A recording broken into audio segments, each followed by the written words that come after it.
Sampai akhirnya keluarlah omongan dari ibu, "Gimana kalau seandainya ibu kayak tetangga sebelah?" Gitu. Jadi tetangga sebelah, jadi dia hidup sendiri akhirnya sekarang malah jadi skizofrenia, gitu sih. Jadi kayak, ketakutannya ibu, "Gimana kalau seandainya ibu kayak begitu? Apakah kamu masih mau menerima ibu?" Gitu. Hai guys, kembali lagi di Tentang Ibu. Episode kali ini kita akan membahas atau ngobrolin nih tentang anak yang harus jadi caregiver di tengah quarter life crisis. Oke, kali ini aku masih ditemenin sama Ibu Septi. Halo Ibu, Halo Kak, apa kabar? Baik ya Bu. alhamdulillah baik. Amin. Oke, aku juga ditemenin sama ada Jeffrey. Hai Jeff, Halo Sob, baik ya kabarnya? Aman? luar biasa sekali. Oke, aku juga ditemenin sama Risma. Halo Risma, Halo. kabar? Baik ya? Baik. Oke, kita lanjut langsung ngobrol aja kali ya. Oke, kemarin tuh aku sempat baca-baca ya tentang istilah baru nih namanya caregiver atau biasanya tuh dipakai untuk sebutan bagi anak yang harus menemani atau menjaga orang tuanya yang mungkin lagi sakit atau udah tinggal sendirian gitu. Oke, nah isu ini itu juga dibarengin sama anak yang harus jadi caregiver di tengah quarter life crisis. Mungkin kayak mereka lagi kuliah atau lagi kerja, tapi ternyata harus meluangkan waktu lebihnya itu untuk nemenin atau ngejaga orang tuanya yang udah sendirian atau lagi sakit, kayak gitu. Oke, sebagai ibu nih, buat Ibu Septi, sebenarnya kalau sebagai ibu tuh kayak ada nggak sih, menaruh harapan ke anak-anaknya untuk, "Entar kalian jaga ibu ya," kayak gitu, atau, "Entar kalian harus ngerawat ibu loh," kayak gitu. Gimana? Eh, Kalau menilik pola pengasuhan lama, aku balik lagi ya, karena mungkin kacaku pertama itu ya dari dulu jadi orang tua. Ada sih dulu, tapi karena aku tuh kuliah semester 4 itu memang udah kerja kan ya, kerja gitu. Udah ibaratnya udah mandiri. Nah, setelah awal-awal tuh sempat ada perasaan kayak gitu, jadi orang tua pas awal-awal, aku ya mungkin juga dengan apa ya, se apa, usia nambah, kemudian kedewasaan juga ibaratnya makin nambah juga. Jadi kayak berpikir kalau bisa nanti aku dan suami itu tidak merepotkan anak-anak. Biarkan anak-anak, ibaratnya biarkan anak-anak dengan dunia mereka. Tapi asalkan mereka masih ingat bahwa kami adalah orang tua mereka, kami tetap butuh ibaratnya, keep kontak, entah ibaratnya telepon seminggu sekali, seminggu 2 kali, itu nggak masalah gitu. Nggak harus intens datengin, karena memang kayak posisiku sekarang kan di Purwokerto, orang tua di Rembang, itu jauh banget. Dan karena posisi jarak juga ya, jadi mindset aku mengenai bahwa aku nantinya udah tua itu harus ditemani anak-anak itu enggak, gitu. Jadi siapa yang ibaratnya memang nantinya kalau memang siapa yang berkenan atau ikhlas atau mau, karena kita nggak bisa memaksakan juga ya, apalagi inget banget aku, belajar ke orang-orang hebat bahwa kalau kita ibaratnya udah punya pasangan ya nantinya saat menjadi tua ya kita sama pasangan kita, bukan sama anak kita, kayak gitu. Jadi aku berusaha untuk menyamakan persepsi dengan suami bahwa nantinya kita saat sudah menua, kita ya kita berdua, balik lagi, kita tidak jangan sampai memberatkan anak-anak kita, kayak gitu sih. Tapi wallahu alam ya kalau nantinya dengan kondisi yang ibaratnya sudah dengan garis atau takdirnya Tuhan kayak gimana, tapi aku berusaha untuk itu. Makanya dari sekarang pun juga sama suami ibaratnya lebih care dengan kesehatan diri kita sendiri. Jadi, mohon maaf tadi balik lagi caregiver tadi kan posisinya orang tua sakit atau apa ya, tapi kebanyakan yang sekarang ini terjadi kan karena sakit. Nah, karena sakit itu karena apa dulu nih? Aku juga kan ingat-ingat itu, karena mungkin pola makan atau nggak aware sama kesehatan diri sendiri. Jadi aku sama suami lebih care lagi dengan kondisi kita, dengan kesehatan kita, kayak gitu, dengan atur pola makan segala macam. Kalau bisa sih nanti nggak merepotkan anak-anak, gitu. Oke. Kalau dari sisi anak nih, dari Jeffrey sama Risma, kalau misalnya kalian, ada di posisi yang ternyata orang tua membutuhkan bantuan kalian nih, kalian harus menjadi caregiver, jadi kalian harus meluangkan waktu yang lebih, bahkan mungkin sampai harus menyita waktu kuliah atau waktu pekerjaan kalian. Kalian sebagai anak akan kayak gimana? Dari Risma dulu boleh? Kalau saya pribadi sebisanya memprioritaskan keduanya, tapi kalau ditanya lagi yang mana yang lebih penting, ya tentu orang orang tua. Kalau dari saya pribadi, karena gimana ya, mau nggak mau, ya posisinya harus balas budi gitu loh, ada ikatan itu, seperti itu sih. Emang agak sulit sih untuk menentukan yang mana yang harus menjadi prioritas utama, tapi ya balik lagi, kita punya saya sendiri merasa punya hutang budi ya yang cukup besar, seperti itu sih. Oke, kalau dari Jeffrey gimana? Sama sih Kak Karisma, kita harus benar balas utang budi ke orang tua dulu. Nah, misalkan kita kan di Semarang nih, aku juga di Semarang, berarti kita juga kalau misal kita ngejar karir, kita juga harus manfaatin nih kota kita sendiri. Juga bisa membantu orang tua juga sebagai caregiver ya kan, yang dibahas tadi.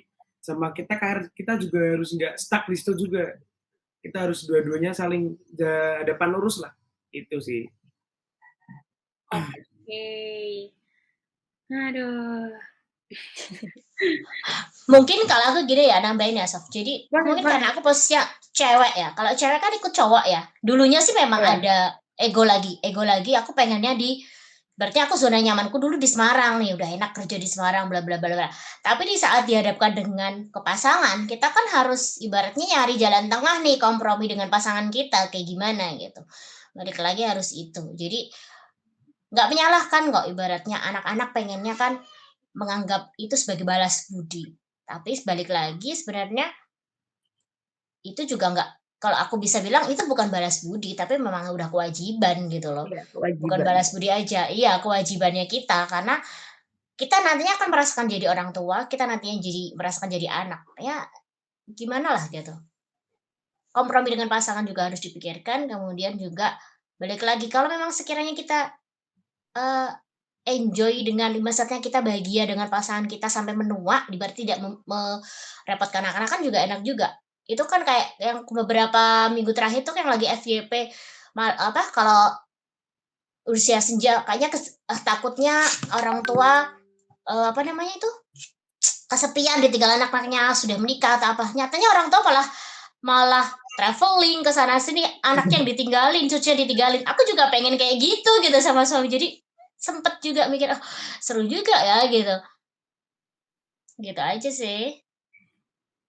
Oke, tapi mungkin kan tapi ada orang tua yang, belum belum bisa seperti itu ya. Mhm.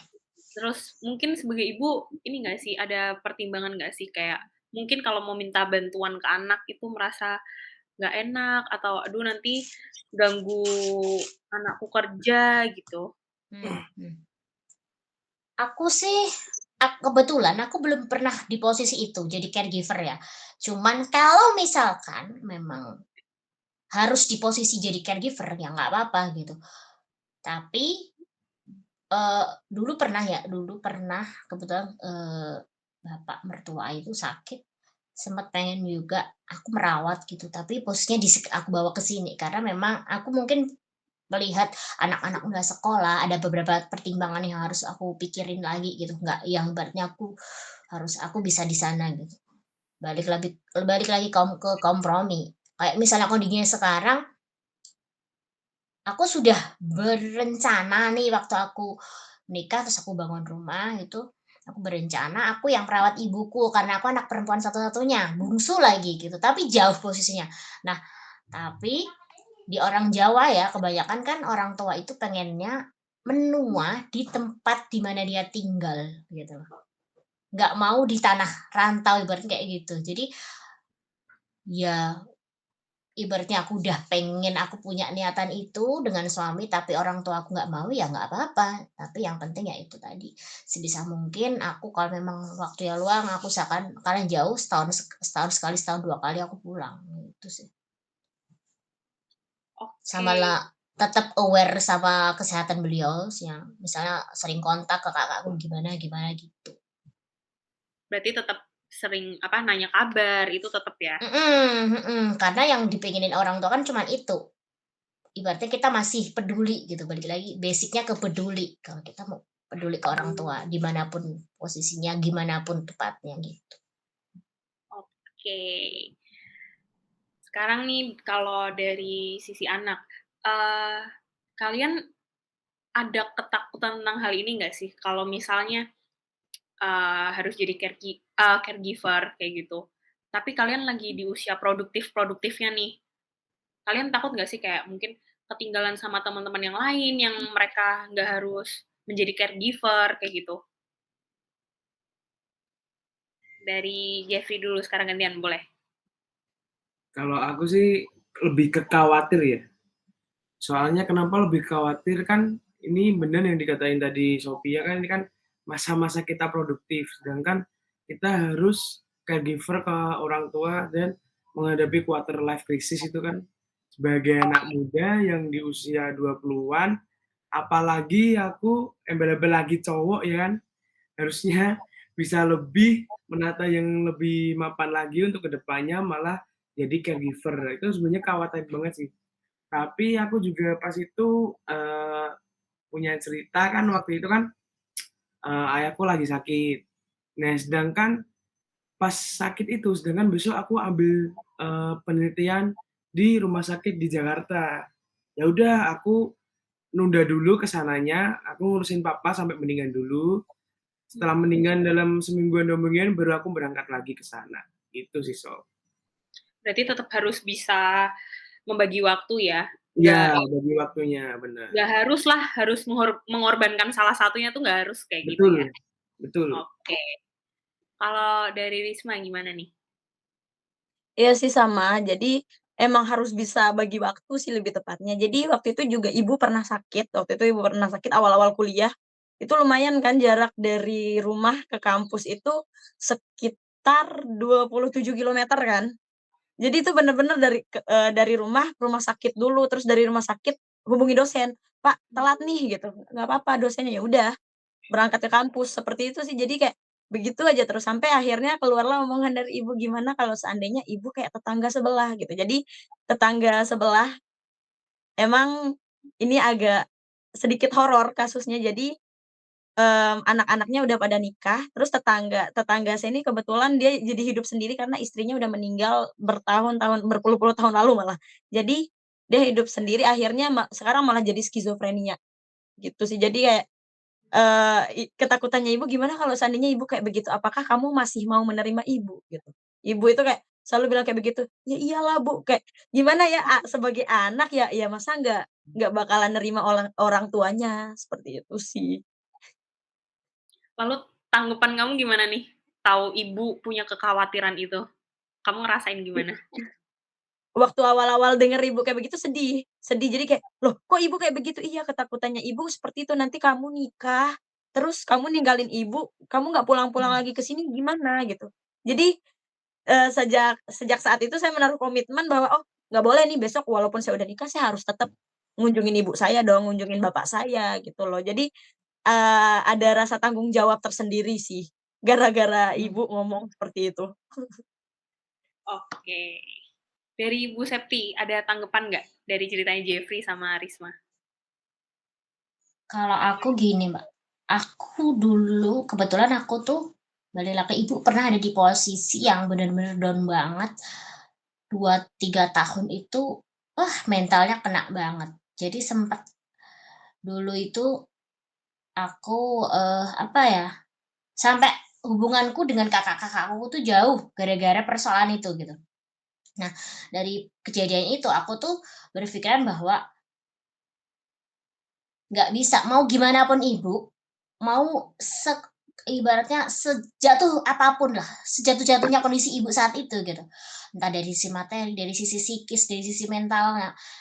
Pokoknya aku harus tetap bawa, aku harus tetap rangkul kayak gitu. Karena memang ya mungkin karena aku anak perempuan satu-satunya juga ya, itu jadi kayak kayak ada keterikatan batin gitu loh. Kayaknya nggak rela deh ibuku digituin gitu. Tetap pengennya juga yang terbaik sih. Aku bahkan sampai sekarang udah aku siapkan kamar juga, kamarnya kosong, nggak kepakai, orang ibu nggak mau. Karena memang itu balik lagi, di usia tuanya tuh pengen di rumahnya sendiri gitu. Jadi ya aku ibaratnya bikin legowo hatiku bahwa, "Oh ya belum, nggak apa-apa," gitu. Itu sih paling. Kalau dari sisi ibu sendiri nih, ada nggak kekhawatiran ibu nih yang misal kayak tadi contohnya ibunya Risma yang khawatir kalau nanti anaknya nggak dikunjungi anaknya gitu. Ada nggak sih Bu kekhawatiran-kekhawatiran kayak gitu? Kalau aku sih, ya pasti kalau namanya manusia ya Mbak ada itu, sisi itu ada di saat ibaratnya mikir nanti anak udah, apa namanya, punya kehidupan sendiri gitu, ada kepikiran kayak gitu. Tapi balik lagi, dari anak-anak ibaratnya udah paham diajak komunikasi 2 arah nih, aku tuh tetap ngasih ngasih, apa ibaratnya, pegangan bahwa kamu nanti dimanapun kapanpun kamu sehebat apapun, kamu tuh harus ingat bahwa orang tuamu tuh di sini, kamu masih ada orang tua, ada orang yang selalu mendoakan kamu, berarti ada yang support kamu dari jauh, kamu harus ingat itu gitu. Aku paling menanamkan itu sih, Mbak. Karena memang menurutku ya, aku udah ngerasain sendiri gitu, aku sudah menikah kayak gini aja ibuku masih doain, masa iya aku nggak ingat sama ibuku gitu. Dan aku mau juga anakku tuh berlaku hal yang sama ke aku nantinya gitu. Oke. Base bahwa peduli gitu. Jadi yang aku tekanin ke anak-anakku adalah peduli. Peduli sama siapapun, apalagi orang tua gitu yang mengusahakan kamu bisa sekolah, kamu bisa dapetin apa keinginan kamu kan orang tua gitu. Kalau kamu nggak peduli, nggak usahlah peduli soal materi. Ibaratnya peduli buat telepon, buat ngasih tahu aja itu udah seneng banget loh orang tua. Aku paling kayak gitu sih. Ngasih ke contoh nyata. Jadi misalkan ada yang misalnya aku nonton YouTube berhubungan sama orang tua sama anak, itu pasti aku tunjukin ke anakku yang sulung kan. Karena nantinya dia yang bakal ngarahin ke adik-adiknya kan. Jadi aku ngobrolnya ke dia. Kayak gini, kayak gini gini. Jadi lewat contoh nyata sih. Mungkin kalau anak-anak kan kalau kita kasih ibaratnya ajak diskusi secara dalam gitu ya, soal kayak gini kan juga nggak banget. Jadi kan aku lebih nunjukin ke contoh gitu, contohnya entah dari kejadian sehari-hari atau misalnya kita lihat YouTube kayak gitu kan, soal peduli. Itu yang jadi garis bawah di aku, gitu. Iya bener sih ya Bu, kadang peduli tuh emang orang tua tuh nggak cuman butuh materi, emang kadang Mhm. butuh kabar, ditanyain ibu kayak gimana, itu kadang udah seneng banget ya sebagai ibu Wah, ditanyain kayak gitu. apalagi aku kan nggak tiap hari ketemu ibuku kan, setahun sekali, setahun 2 kali, bisa 2 tahun sekali gitu. Karena ibaratnya mudik tuh nggak murah kalau udah keluarga kan mikirnya gitu ya, mudik tuh nggak murah. Jadi ya itu, kadang yang penting peduli ngabarin itu udah itu, itu aja. Oke, Iya. sekarang nih, mungkin ini pertanyaan terakhir ya, nggak tahu kalau nanti ternyata ada tambahan-tambahan. Dari seorang anak dulu deh, dari seorang anak, semisal kalau, ibu perlu perlu apa namanya, perlu bantuan atau memerlukan waktu kalian lebih banyak dari biasanya, sehingga kalian sebagai anak harus mengorbankan, satu dan lain hal untuk ibu, untuk orang tua. Cara kalian mengkomunikasikan untuk biar orang tua mengerti itu bagaimana? Dari Risma dulu boleh. Oke, biar orang tua bisa ngerti ya. Jadi ya udah, kadang-kadang ya udah Jadi kebetulan saya itu orangnya kalau seandainya setiap hari itu saya punya list jadwal gitu loh.